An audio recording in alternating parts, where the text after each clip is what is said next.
Baik, bismillahirrahmanirrahim. Assalamualaikum warahmatullahi wabarakatuh. Alhamdulillah, pada kesempatan kali ini kita bisa melanjutkan kembali materi kuliah umum dengan judul Kinetika Kimia. Nah, mungkin di jurusan fisika juga ada ya berkaitan dengan kinetika. Kalau tidak salah judulnya adalah kinematika benda. Nah, apa perbedaan untuk, fisika dan kimia? Kalau kinematika, benda di fisika itu berhubungan dengan benda-benda yang secara makroskopis, sedangkan untuk di kimia berkaitan dengan, gerak molekul ya. Nah, kinetika kimia kalian juga sudah mempelajarinya di zaman SMA atau di zaman, sekolah kalian di tingkat sebelumnya, yaitu, berkenaan dengan laju reaksi. Nah, kalau di kimia, di laju reaksi ini hanya, mempelajari mengenai pengurangan suatu konsentrasi reaktan terhadap fungsi waktu. Nah, kemudian untuk laju reaksi sendiri hanya bisa diamati melalui percobaan atau eksperimen. Jadi kita tidak bisa, secara teoritis menebak-nebak gitu ya, karena berkaitan dengan, laju pengurangan konsentrasi tadi, gitu. Nah, kemudian secara umum yang seperti yang kalian ketahui, hukum lajunya dituliskan seperti ini gitu ya. Jadi, ada konstanta, kemudian di sini ada konsentrasi, kemudian di sini ada order. Nah, kemudian selain itu, laju reaksi ini dia bervariasi, tentunya bergantung dari banyak hal, banyak faktor ya. Jadi ada yang cepat, ada yang lambat. Misalnya kita lihat di gambar yang ini, mula-mula dia, ini misalnya reaksi A menjadi reaksi B gitu ya. Jadi perubahan reaktan A menjadi produk B. Nah, interval waktunya itu diukur sekitar 10 detik selama kurun waktu 1 menit. Nah, ini mula-mula molekul A gitu ya, yang awalnya dia berwarna, eee, abu-abu gitu ya, kemudian seiring berjalannya waktu berlalu, ini mulai ada perubahan gitu ya. Jadi di sini lama-kelamaan seiring berjalannya waktu, perubahan molekulnya menjadi warna merah. Nah, ini yang disebut sebagai, kinetika kimia atau laju reaksi. Jadi seiring berkurangnya konsentrasi si reaktan, ini kan reaktan awal ya, konsentrasinya terhadap waktu gitu, ya. Ini adalah laju reaksi. Nah, tadi faktor-faktor yang mempengaruhi laju reaksi jadi cepat atau lambatnya itu dipengaruhi oleh beberapa hal. Nah, yang pertama adalah sifat kimia zat. Nah, ini didominasi oleh kekuatan ikatannya. Sebelumnya kan kita pernah mempelajari mengenai ikatan kimia ya. Jadi ikatan kimia itu ada beberapa, ada ikatan ion, ada ikatan kovalen, kovalen juga ada beberapa macam. Nah, dari kekuatan ikatan itu dia bisa mempengaruhi, pemutusan ikatan. Jadi pemutusan ikatannya makin kuat ikatan, maka pemutusannya juga makin lama. Kan kita sebelumnya pernah mempelajari ya di gaya intramolekul dan antarmolekul. Kalau yang intramolekul jadi antara satu unsur dengan unsur yang lain, ya kayak misalkan waktu itu kita kasih contoh yang H2O ya. Jadi untuk memutuskan ikatan HOH ya ini membutuhkan energi yang besar, ini sekitar 900-an kilojoule. Sedangkan kalau kita ingin memutus ikatan antara satu molekul H2O dengan molekul H2O yang lain misalnya, nah ini hanya membutuhkan sekitar 40 kilojoule. Jadi ya kekuatan ini sangat mempengaruhi terhadap laju reaksinya gitu. Kemudian kemampuan berkontak satu sama lain. Jadi satu molekul dengan molekul yang lain ini kontaknya seperti apa? Misalkan kayak wujud zat gitu. Jadi kayak misalkan untuk wujud zat, kalau misalnya dia dalam berupa padat dan cair misalnya, makin sering kontak yang mana antara yang cair dengan yang padat. Nah, kita kan tahu bahwa makin rigid, maka akan makin susah kontaknya sehingga eh, sangat mempengaruhi kecepatannya. Kemudian luas permukaan. Nah, luas permukaan kalian sudah mafhum semuanya, makin luas permukaannya berarti makin banyak yang kontaknya, maka makin cepat laju reaksinya. Kemudian ukuran partikel. Nah, beda. Jadi ukurannya misalkan ada yang besar, ada yang kecil, itu juga mempengaruhi. Nah, kayak misalkan ada kotak gitu ya, kemudian kita belah dua gitu ukurannya. Nah, tentunya ketika ukurannya makin besar atau makin kecil juga pasti akan mempengaruhi si kontaknya, ya. Kemudian dari sisi konsentrasi, nah ini kalau konteksnya kita dalam larutan, maka biasanya ya umumnya yang digunakan konsentrasinya adalah molaritas gitu. Nah, sedangkan kalau dia dalam bentuk gas, biasanya yang diukur adalah tekanan atau volumenya.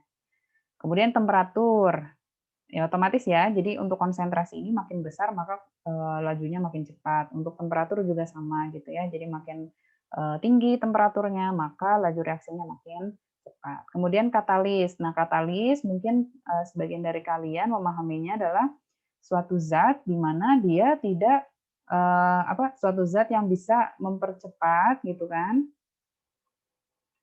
mempercepat suatu reaksi tanpa terlibat di dalamnya gitu kan ya,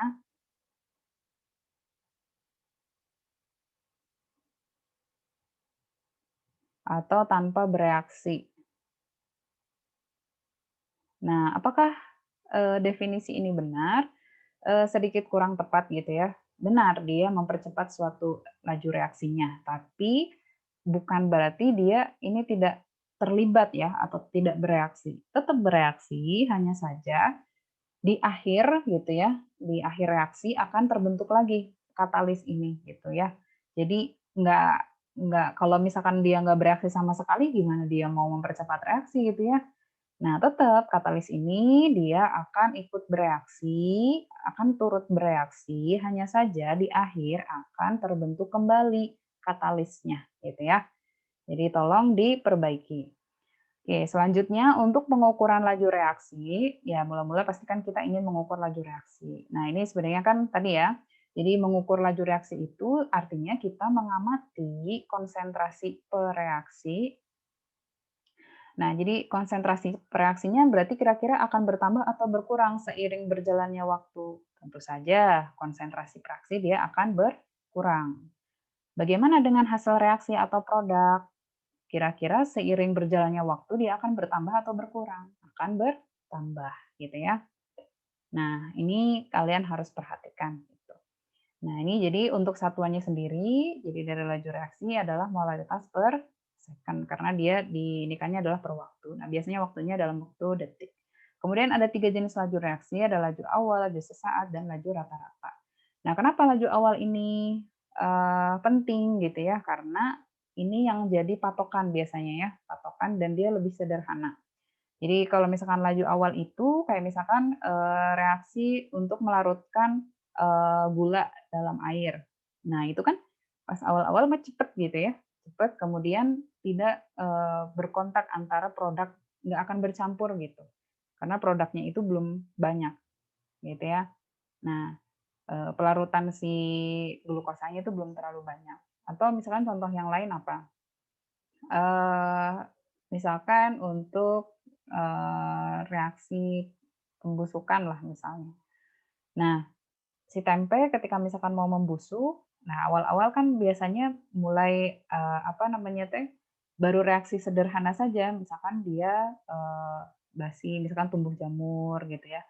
Nah, kalau sudah terlalu lama atau di tengah-tengah, itu biasanya si jamurnya, si produk jamur yang sudah ada itu mempengaruhi yang lain gitu. Jadi tidak murni si pereaksinya, gitu ya. Jadi produk itu bisa mengganggu eee, reaksi laju reaksinya gitu ya, karena si produknya ya turut serta gitu, bereaksi kembali gitu si produknya teh, gitu. Jadi tidak murni si reaktan saja, misalkan awalnya saja si tempe saja gitu. Ya kurang lebih seperti itu. Nah, kemudian untuk laju sesaat ya kita ingin menghitung ketika di menit keberapa atau di detik keberapa itu bagaimana lajunya gitu ya. Kemudian laju rata-rata ya berarti kita rata-ratakan dari awal sampai akhir. Nah, oke. Nah, mungkin kalau kita lebih ditekankan kepada laju awal saja gitu ya yang lebih sederhana. Kemudian untuk laju reaksi kaitannya dengan koefisien reaksi. Nah, laju sendiri dinyatakan dalam perubahan konsentrasi ya, tadi ditekankan kembali. Nah, jadi, satu sama lain antara reaktan, kemudian dengan hasil reaksi, ini pasti selalu melalui hubungan stoikiometrik gitu ya, selalu dengan stoikiometrik. Nah, untuk lajunya sendiri ini diperoleh dengan membagi laju relatif dengan koefisien persamaan reaksinya, ya. Jadi misalkan untuk reaksi umumnya seperti ini, gitu ya. Jadi koefisien reaksi terhadap si laju relatif. Ya. Nah, bagaimana untuk membuat ketika ada suatu reaksi, bagaimana cara kalian untuk membuat si persamaan lajunya? Karena kan kita bisa menyelesaikan suatu atau bisa menemukan laju reaksinya itu melalui suatu reaksi kimia, kemudian kita bikin persamaan lajunya.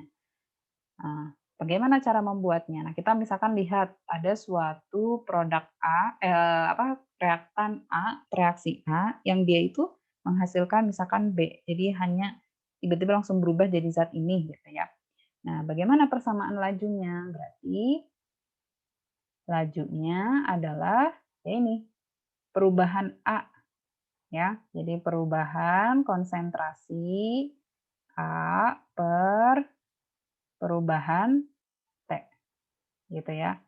Nah, karena ini konteksnya adalah reaktan, reaktan pasti kan seiring berjalannya waktu akan berkurang. Maka ini jadi negatif. Gitu ya. Nah, bagaimana dengan B? Berarti ini sama dengan laju perubahan si konsentrasi B per dt. Kalau B gimana? Kan positif ya, karena kan terbentuk, jadi pasti otomatis positif. Kalau A kan dia berkurang, pasti negatif. Gitu. Nah, bagaimana dengan si yang ini? Nah, berarti ini tinggal gimana? Berarti lajunya, persamaan lajunya adalah, ini ada 2 ya, berarti 2 ini, jadi 2 mol si A ini akan terbentuk cuman si 1. Jadi bagaimana ketika membuat persamaan lajunya? Nah, ini jangan lupa, ini kan jadi negatif ya, negatif berarti kan pas tadi ya, berkurang gitu. Nah, ini adalah setengahnya, gitu ya, dari perubahan konsentrasi A per dt. Nah, ini sama dengan konsentrasi B terhadap, sorry.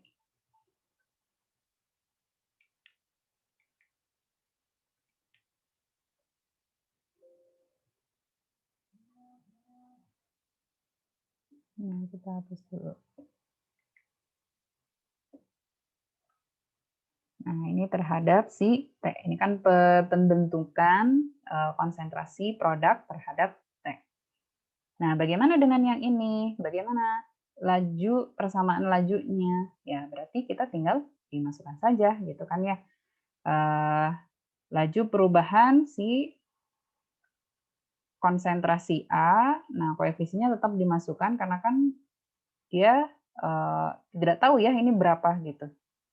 Nah, ini sama dengan sama 1 per B, ini terhadap konsentrasi reaktan B, ini sama dengan laju perubahannya si C terhadap waktu.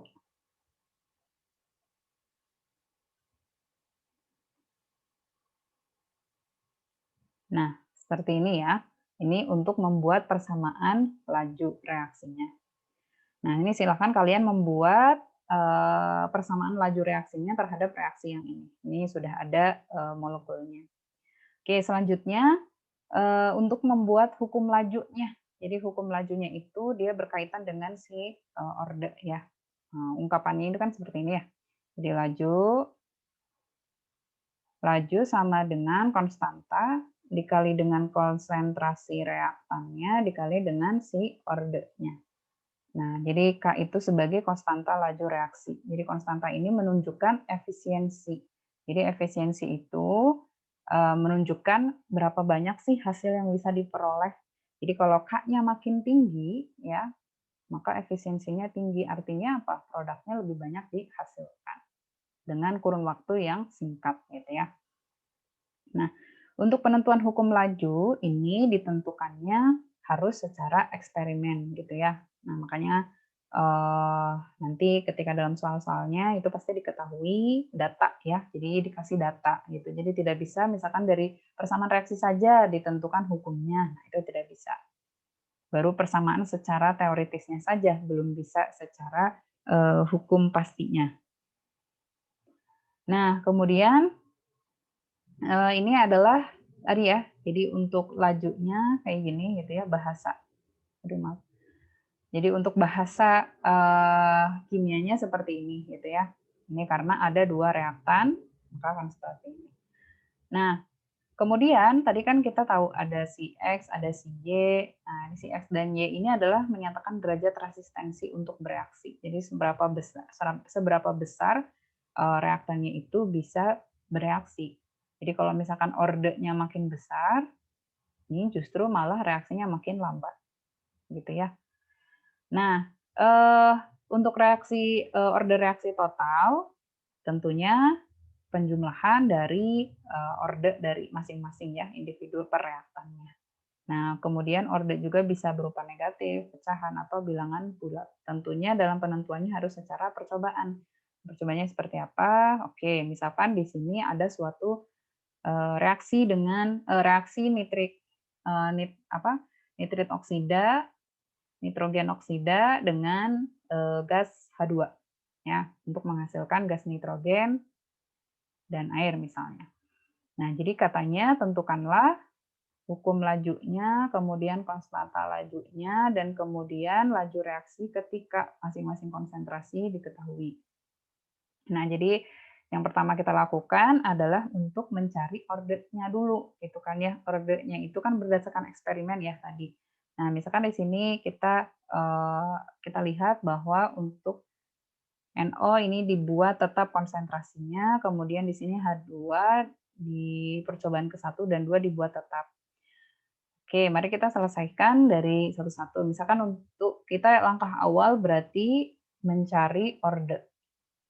Ya, mencari order reaksi.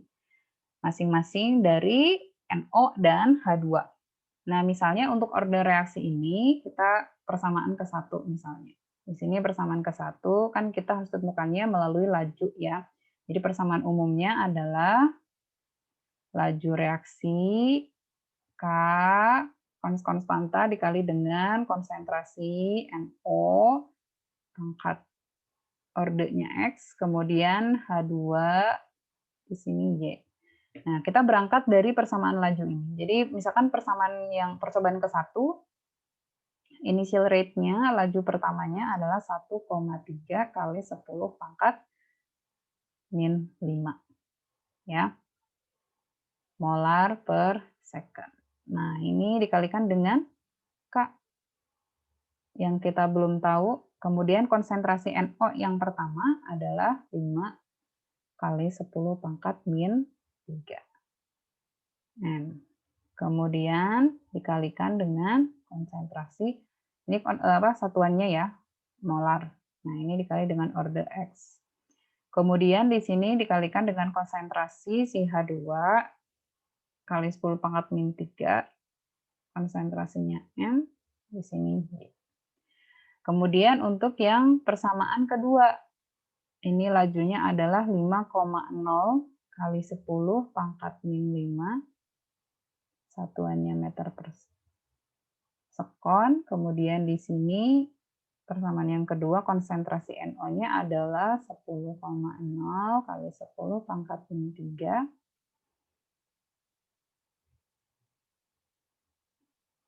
Ini tetap. Ini saya yakin kalian juga sudah mengetahuinya gitu ya di bangku SMA ini, jadi mereview. Baik, nah kemudian penyelesaian berikutnya adalah ya kita membagi gitu ya dari percobaan ke-2 terhadap percobaan ke-1. Nah, sehingga ya ketika 5,0 bagi 1,3 ini kan habis ya. Nah, ini kira-kira berapa? Ini sekitar kalau dihitung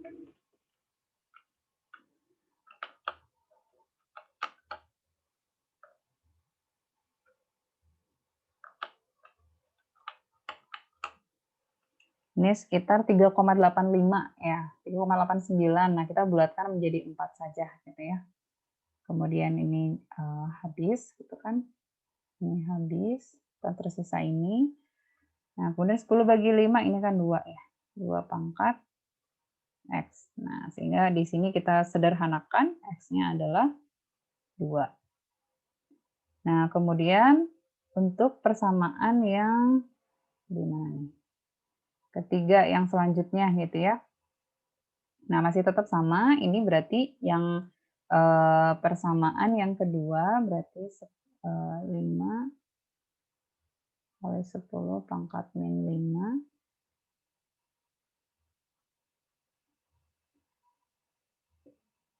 Ini konsentrasi NO, yang kedua adalah 10.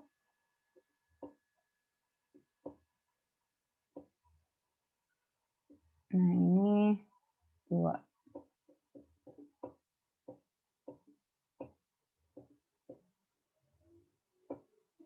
Kemudian persamaan yang ketiga, ini adalah 10,0 lajunya.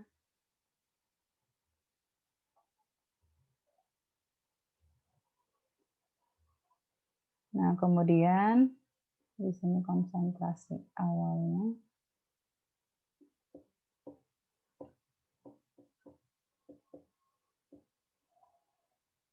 Nah, ini konsentrasi yang berbedanya.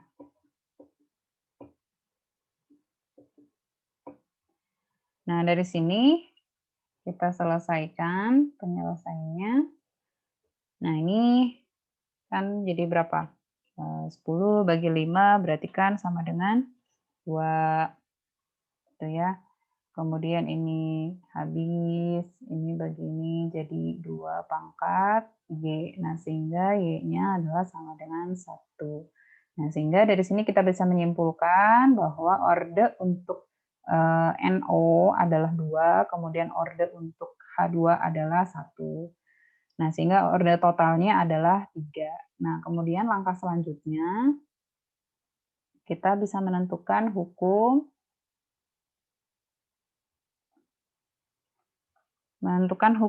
lajunya. Nah, kalau kita masukkan ya substitusi ke persamaan awal.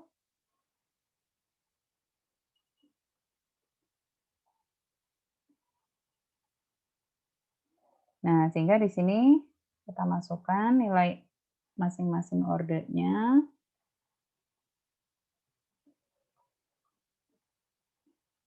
Ini 1 ya, tidak perlu dituliskan. Nah, sehingga benar ya, jadi untuk orde reaksi itu hanya bisa ditentukan menggunakan percobaan, jadi selama eksperimen. Jadi dengan cara seperti ini. Nah, hukum lajunya sudah ketemu. Kemudian untuk yang B, yaitu menentukan konstanta laju reaksinya. Nah, kita substitusi saja ya ke persamaan ini. Jadi, misalnya kita menggunakan salah satu data dari eksperimen, misalnya yang angkanya mudah, yang kedua misalnya. Berarti konstanta lajunya, berarti laju reaksi gitu kan ya, dibagi dengan konsentrasi NO pangkat 2 H2. Nah, berarti di sini lajunya misalkan kita menggunakan persamaan yang kedua, berarti 5,0 dikali dengan 10 pangkat min 5 molar per second. Kemudian NO yang pertama konsentrasinya 10. Aduh, maaf. Astagfirullah. Wah, mohon maaf terhapus semuanya. Ya, kalian bolehlah nanti lanjutkan ya. Mohon maaf ini kepencet. Aduh, di redonya nggak bisa. Nggak bisa di redo. Jadi nanti kalian ini aja ya, di back aja ya dari videonya. Oke, kita lanjutkan aja ya yang tadi. Mohon maaf. Tadi kan sudah ketemu untuk hukum lajunya.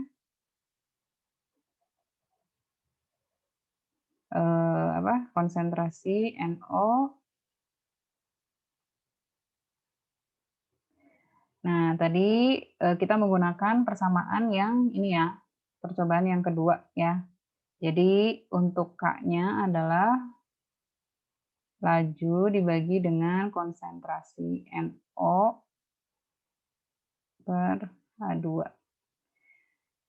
Laju yang kedua adalah 5,0 kali 10 pangkat min 5. Kemudian dibagi dengan konsentrasi NO yang kedua yaitu 10. Ups, kenapa? Innalillahi. Oh Allah, kenapa nih, kenapa? Mohon maaf. Malah ke close. Oke, mohon maaf ya, ini banyak gangguan. Kita buka lagi. Hmm,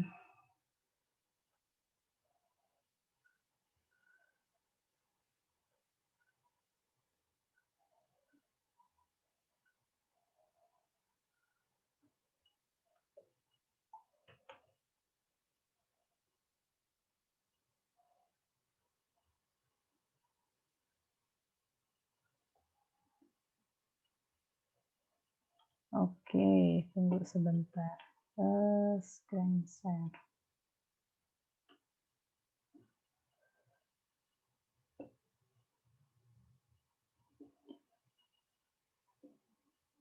Oke, wah terhapus semua ya. Baik, nggak apa-apa, nanti coba kalian,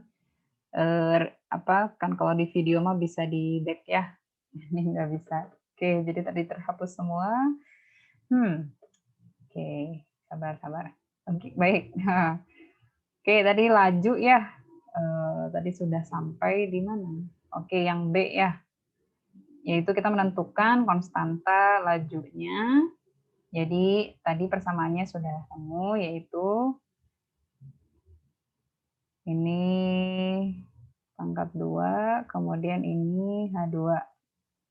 Nah, sehingga untuk K-nya kita langsung saja ya tadi menggunakan yang persamaan yang kedua, itu 5,0 kali 10 pangkat min 5 M per S per NO-nya 10 10 pangkat min 3 M pangkat 2. Kemudian H2-nya ini berarti 2,0 kali 10 pangkat min 3. Nah, ini karena 1, jadi tidak usah dikurungin.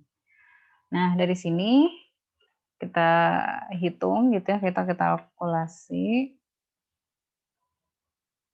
Berarti 10 pangkat X per 3.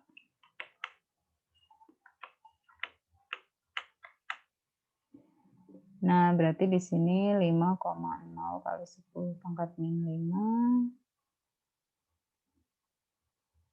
Nah, ini kemudian 1 habis ya. Nah, ini jadi 2 kali 10 pangkat min 7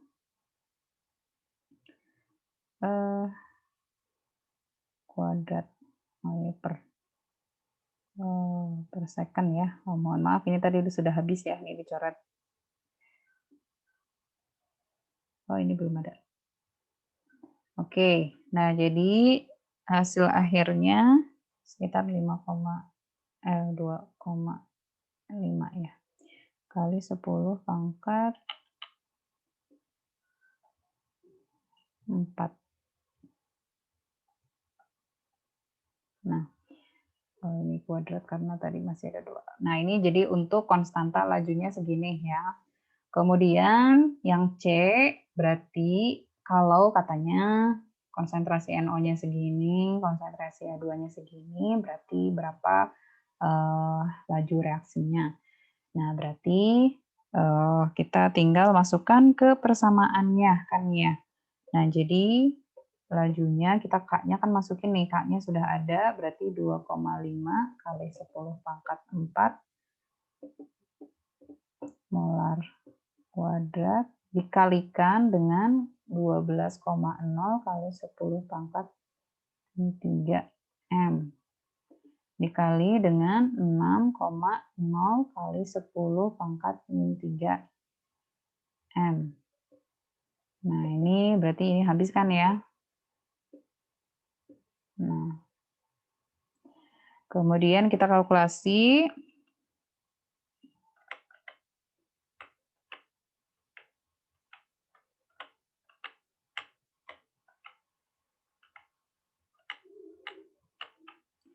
Ini sekitar kurang lebih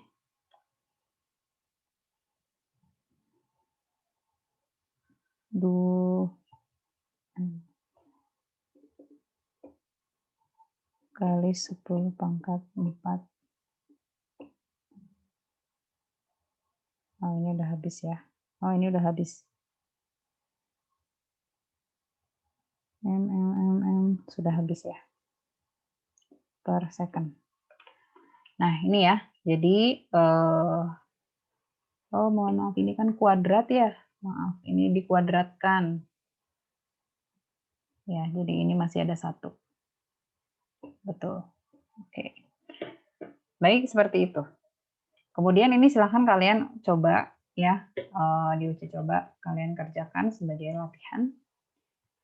Nah, kemudian yang selanjutnya untuk hukum laju terintegrasi. Jadi menyatakan konsentrasi berubah ya, konsentrasi reaktan gitu ya. Ini berubah seiring dengan perubahan waktu. Jadi ini hubungan antara laju reaksi terhadap perubahan konsentrasi, dan ini jika perubahannya itu disandarkan terhadap si waktu gitu ya. Nah, ini kita uji coba menggunakan orde yang ke 0. Jadi misalnya ada suatu reaksi A gitu ya, ini berubah menjadi suatu reaksi produknya adalah B gitu ya. Nah, ini kalau orde ke 0-nya seperti apa? Nah, kita buat persamaan laju dulu. Jadi selalu persamaan laju yang kita buat pertama-tama, persamaan lajunya itu berarti kan tadi ya, indeks konsentrasi A per dt. Nah, kalau udah seperti ini berarti berapa hukumnya?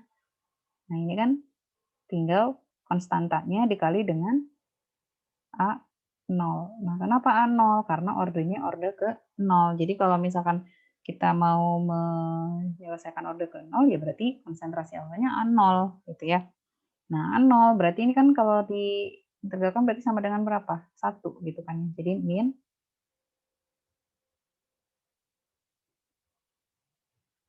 Jadi nah ini kan ya.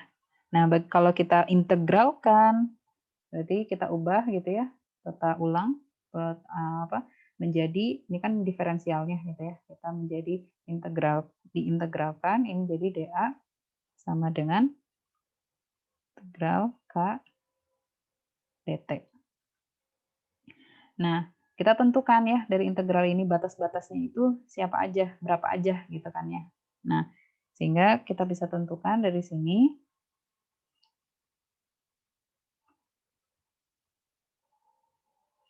Oke, kita tuliskan. Jadi untuk yang karena di sini adalah dt, berarti kan perubahan awalnya dari berapa? Batas bawahnya kan 0 sampai nggak tahu berapa T aja. Kemudian yang konsentrasi A, mula-mulanya berapa? Dia dari konsentrasi awalnya A0 sampai A batas atasnya. Gitu kan? Nah, kemudian kita turunkan, kita selesaikan dari persamaan ini, berarti konsentrasi A terhadap si batas atas sama batas bawahnya gitu kan ya. Nah, ini. Nah, sehingga kalau kita selesaikan dari persamaan ini menjadi A0 A sama dengan KT. Nah, ini sebagai fungsi waktu ya di sini. Nah, kalau kita tata posisinya ini menjadi A0 min KT ya. Nah, sebenarnya dari sini kita kan bisa menentukan laju reaksi itu terhadap si grafik ya. Kita selalu bikin grafiknya gitu. Nah, ini kalau terhadap persamaan linearnya itu kan jadinya ya sama dengan, nah ini nilai apa? Kalau ini kan sama dengan nilai B-nya gitu kan ya. Ditambah dengan NX. Nah, ini jadi ini adalah kemiringannya, si T-nya itu sebagai si X, A0-nya itu sebagai si B titik potong. Nah, ini itu sebagai sumbu Y. Nah, inilah gitu ya yang disebut sebagai si persamaan terhadap fungsi waktu. Persamaan laju terhadap fungsi waktu. Nah, biasanya kalau kita menggunakan laju reaksi, menyelesaikan laju reaksi kan pasti ingin mencari plot linearnya, grafiknya gitu ya. Nah, ini untuk yang pertama. Nah, untuk grafiknya itu seperti apa? Ya, kalau kita mengacu kepada persamaan yang ini, berarti si grafiknya siapa yang jadi sumbu X? Yaitu si T. Siapa yang jadi sumbu Y? Nah, ini adalah si A gitu. Nah, ini perpotongannya kan kita tahu ya, perpotongan awal, konsentrasi awal kan pasti selalu di atas. Nah, di sini ini sebagai A 0. Nah, karena di sini negatif, maka kemana arah grafiknya? Berarti ke bawah. Ya. Oke, ini untuk yang plotting secara linear. Nah, kemudian titik potongnya di sumbu X pada saat apa? Di sini kan ya. Jadi kalau ingin kita tahu, ini pada saat apa sih titik potongnya? Nah, ini kan sama dengan T sama dengan, yaitu apa? Si A0 terhadap laju. Gitu kan, terhadap konstantanya, konstanta lajunya. Nah, biasanya setelah kita mencari grafiknya, yang selanjutnya adalah kita mencari waktu paruh. Waktu paruh berarti T setengah ya. Jadi T setengah atau keadaan di mana konsentrasi A itu setengahnya gitu ya. Nah, berarti T setengah gitu ya. Ini adalah konsentrasi A, berarti konsentrasi awal dibagi 2 gitu kan. Nah, sehingga untuk reaksinya orde ke 0 pada saat T setengah, ini apa namanya teh? Reaksi orde ke 0 pada saat T setengah. Nah, itu gimana? Nah, jadi kita substitusikan ke persamaan yang ini. Berarti tinggal T-nya dibagi 2. Nah, sehingga kita tata gitu ya substitusi. Ini kan kita masukkan, jadi A0 pada saat T setengah. Nah, sehingga waktu paruhnya adalah, tinggal kalkulasi gitu ya, menjadi A0 per 2K. Gitu ya. Nah, jadi kalau misalkan kita ingin tahu laju reaksi, perubahan konsentrasi reaktan seiring berjalannya waktu, jadi terhadap waktu, langkah-langkah yang kita lakukan, yang pertama kita cari si persamaan lajunya. Kemudian yang kedua kita mencari kira-kira untuk grafiknya itu seperti apa, ya persamaan plot, persamaan linearnya seperti apa. Kemudian yang ketiga adalah waktu paruhnya. Nah, latihan, coba kalian membuat untuk ordenya yang masih sama untuk persamaan lajunya. Jadi kalian buat untuk orde ke, oke, baterainya habis.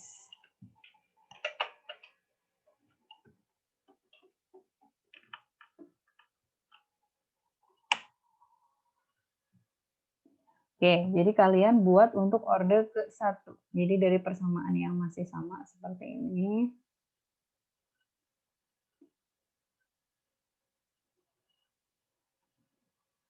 Nih, jadi kalian buat seperti tadi gitu ya, bagaimana hubungan A terhadap waktu untuk orde ke 1, sorry, ini orde ke 1 dulu, ya ini orde 1, dan orde kedua. Jadi persamaannya masih tetap sama, hanya saja ordenya yang berubah. Nah, ini untuk orde yang kedua. Nah, apa yang dicari? Persamaan lajunya, kemudian plot grafiknya seperti apa, persamaan linearnya gitu ya. Kemudian yang ketiga adalah waktu paruh. Oke. Nah, kemudian untuk yang terakhir ini mengenai katalisis gitu ya. Jadi kan tadi disinggung faktor yang mempengaruhi laju reaksi, salah satunya adalah katalis. Nah, katalisis itu berarti suatu proses yang melibatkan katalis, ya, suatu zat yang mempercepat reaksi dan nanti di akhir akan diperoleh kembali. Nah, jadi jenis katalis itu ada 3, ada heterogen, ada homogen, ada yang menggunakan enzim. Apa bedanya? Sama-sama untuk mempercepat laju reaksi. Untuk yang heterogen maksudnya adalah zat katalisnya berbeda fasa dengan produk, gitu ya. Sedangkan untuk yang homogen, zat katalis sama fasa dengan reaktan, gitu ya. Nah, jadi maksudnya gimana? Jadi zat katalisnya misalkan kita mau mengkatalisis reaksi zat A dan zat B. Misalkan zat A dia berupa liquid, kemudian zat B-nya ini berupa liquid. Nah, ini katalis yang dipakai gitu ya. Katalisnya dia berupa solid misalnya gitu. Nah, ini jadi berbeda. Nah, kalau untuk yang homogen, katalisnya berarti dia berupa liquid gitu. Nah, kalau enzim gimana? Kalau enzim kan beda lagi ya. Enzim itu secara biologis ada gitu ya.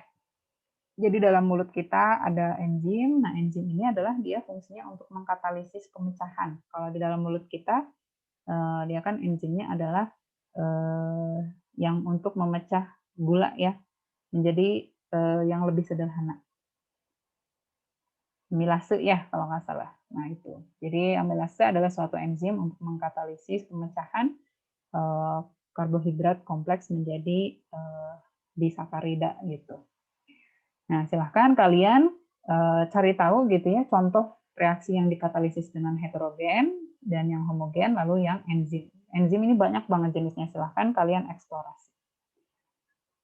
Baik, terima kasih atas perhatiannya. Sekian untuk materi laju reaksi. Silahkan tugas-tugasnya kalian kerjakan, dikumpulkan bersama dengan resume materi. Terima kasih banyak. Mohon maaf atas kekurangannya dan tadi ada gangguan dan kesalahan teknis.